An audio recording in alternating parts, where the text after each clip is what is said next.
এমন অনেক সময় আসে যখন আমাদের নীরব থাকতে হয়, কারণ আমরা যখন নীরব বা শান্ত থাকি তখন আমরা আমাদের সামর্থ্যের চেয়ে বেশি চিন্তা করি, যার ফলে কঠিন কাজটিও সহজে হয়ে যায়।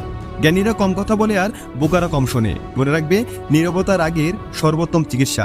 তুমি যত বেশি শান্ত হবে তত শুনতে পাবে। যে কলসি অর্ধেক পূর্ণ তাতে বেশি আওয়াজ হয়, কিন্তু যে কলসি সম্পূর্ণ পূর্ণ তাতে কিন্তু আওয়াজ হয় না। চুপ থাকতে শেখো। দেখবে যে তোমার সাথে একদিন খারাপ ব্যবহার করেছে সেও একদিন তোমার পায়ে এসে পড়বে। তুমি যদি সঠিক হও তাহলে তা প্রমাণ করার চেষ্টা করো না, চুপচাপ বসে থাকো, সময় সব জবাব দিয়ে দেবে। তাই আজ থেকে যতটা সম্ভব চুপ থাকো, যতটা সম্ভব নীরব থাকো, নিজের অ্যাটিটিউডকে বজায় রাখো। এমনভাবে নিজেকে গড়ে তোলো যাতে তোমার একটা কথা বাকি 100 জন লোকের চেয়ে বেশি গ্রহণযোগ্য হয়। সবাই যেন আগ্রহী থাকে যে কখন তুমি মুখ ফুটে কিছু বলবে, তখন তুমি তোমার মতামত জানাবে। চুপ থাকার উপকারিতা যদি একবার তুমি বুঝে যাও তাহলে জীবনে এমন অনেক কিছু অর্জন করতে পারবে যা হয়তো হাজার বকবক করেও কখনো অর্জন করতে পারতে না। আশা করি ভিডিওটি ভালো লেগেছে।